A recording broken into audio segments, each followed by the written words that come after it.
કુકમાના home guard જવાનો પર 4 ઇસમો દ્વારા હુમલો। પદ્ધર પોલીસ સ્ટેશનમાં નોંધાયેલ આઈપીસી કલમ 323, 324, 337 અને 114 તથા જીપી એક્ટ કલમ 135 મુજબ નોંધાયેલ ગુના મુજબ આરોપી રાત્રિના સમયે કુકમા ગામે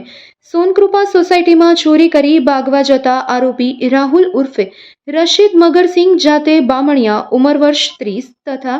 તે કામેના સાહિદ પારસ રાઠોડ બંને જણા પકડવા જતા આરોપીએ બામણિયા ઉંમર વર્ષ 30 વાળાને ફરિયાદી સાગરભાઈ નરેશભાઈ પરમાર તથા પારસ રાઠોડ બંને જણા પકડવા જતા આરોપીએ ફરિયાદીને માથામાં છૂટો પથ્થરનો ઘા કરી માથામાં ઈજા કરી તથા શરીરે બટકા ભરી ઈજા કરી તેમજ અન્ય આરોપી થાવરસિંહ ઉર્ફે થાવરિયા નારુ બામણિયા, મુકેશ શંકર બામણિયા તેમજ હીરાલાલ વેસા બામણિયા આ ત્રણેય આરોપી મોટરસાયકલથી ભાગવા જતા ફરિયાદીના અન્ય સાહિદ બ્રિજેશ મરણ તથા અબ્દુલ ત્રાયા બંને જણા મોટરસાયકલથી પીછો કરી પકડવા જતા મોટરસાયકલમાં બેઠેલ 3 ઇસમ પૈકી એક ઇસમે સાહિદોને બેદરકારીથી ઈજા કરવાના ઈરાદે મોટરસાયકલને પાટું મારી રોડની સાઈડમાં ખાડામાં પાડી દઈ અબ્દુલ ત્રાયાને જમણી સાઈડે કપાળના ભાગે ગંભીર ઈજા કરી તેમજ શરીરે મૂઢ ઈજા કરી તથા સાહિદ બ્રિજેશ મરણને માથાના ભાગે તેમજ શરીરે મૂઢ ઈજાઓ કરી ગુનો કરવામાં એકબીજાની મદદગારી કરી પથ્થર હથિયાર તરીકે ઉપયોગમાં લઈ જિલ્લા મેજિસ્ટ્રેટ સાહેબના હથિયારબંધીના જાહેરનામાનો ભંગ કરી આરોપી રાહુલ ઉર્ફે રશીદ મગરસિંહ જાતે બામણિયા પકડાઈ જઈ તથા અન્ય આરોપી નાસી છૂટવામાં સફળ રહ્યા હતા। આ બાબતે પદ્ધર પોલીસ સ્ટેશને ગુનો નોંધવામાં આવ્યો છે। આગળની કાર્યવાહી પોલીસ દ્વારા હાથ ધરવામાં આવી છે। મનીષ બારોટ, કચ્છ જિલ્લા હોમગાર્ડ કમાન્ડન્ટ। ગત રાત્રિના રોજ મારી નિમણૂક બાદ પ્રથમ વખત હું નાઇટ પેટ્રોલિંગમાં જઈ રહ્યો હતો ત્યારે Bhuj A division, B division, Kukma અને માધાપરના જવાનોને હું નિરીક્ષણ કરી રહ્યો હતો। છેલ્લે જ્યારે હું કુકમા અમારા જવાનોનું નિરીક્ષણ કરીને પરત ફરી રહ્યો હતો ત્યારે કુકમા યુનિટના ઓસી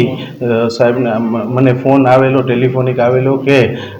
સાહેબ આપણા જવાનો ઉપર પથ્થરમારો થયેલા છે અને આપણે જે એક અમારે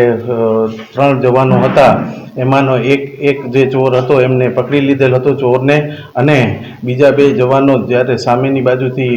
બાઇકથી બીજા 3 ઇસમો ભાગતા હતા ત્યારે એમનો પીછો કરતા એમને લાત મારીને ફગાડી દીધેલ અને એમને પણ ઈજા પામેલ છે તેવું ટેલિફોનિક જણાવેલ, અને એક ચોરને જેને પકડ્યું છે એ પણ ભાગવાનો પૂરતો પ્રયત્ન કરી રહ્યો હતો પણ અમારા જવાને તેને પકડી રાખ્યો અને એને સામે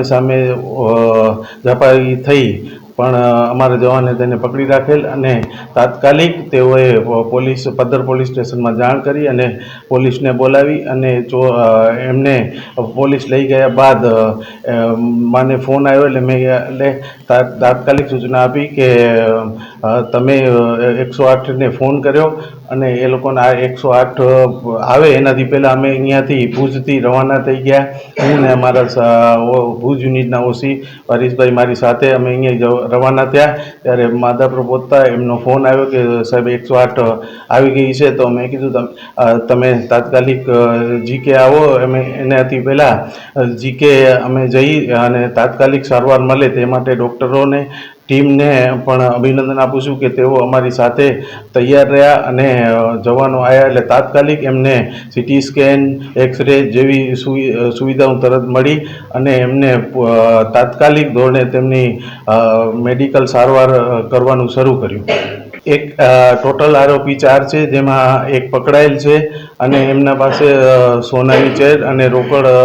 સાહેબ પકડાયેલ છે। આવનાર સમયમાં હોમગાર્ડની સુરક્ષા માટે કાલ જ રાત્રિ પેટ્રોલિંગ દરમિયાન જેટલા પણ જવાન હતા તેમને પણ મેં જણાવેલ છે કે ભાઈ લાકડી ફરજિયાત રાખવી તેમજ બત્તી આવે છે એ પણ ફરજિયાત રાખવી। ક્યારેક ગઈકાલે જે બન્યું એમ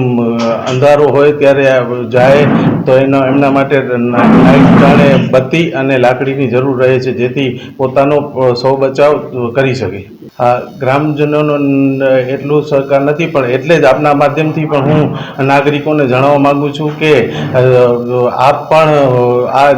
નિષ્કામ સેવા છે અને રાષ્ટ્રહિત માટેની આ એક સંસ્થા છે તો આપ પણ એમને પૂરતો સહકાર આપો જેથી એમનો પણ ઉત્સાહ વધે।